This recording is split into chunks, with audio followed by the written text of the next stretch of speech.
ഒറ്റ രാത്രി കൊണ്ട് പ്രകൃതിയുടെ വികൃതിയിൽ നഷ്ടമായത് ഒരു പിടി മനുഷ്യ ജീവനുകളാണ്. കുത്തിയൊലിച്ചു പോയത് ഒത്തിരി പേരുടെ സ്വപ്നങ്ങളാണ്.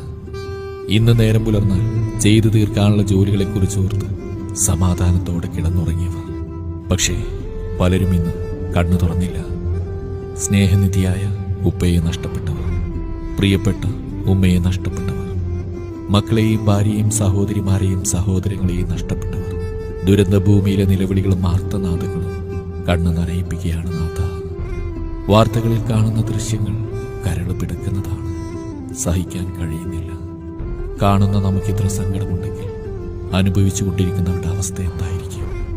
നമ്മുടെ പ്രാർത്ഥനകളിലും നമ്മുടെ പ്രിയപ്പെട്ടവർക്ക് വേണ്ടി നമ്മുടെ കരങ്ങൾ ഉയർത്താം.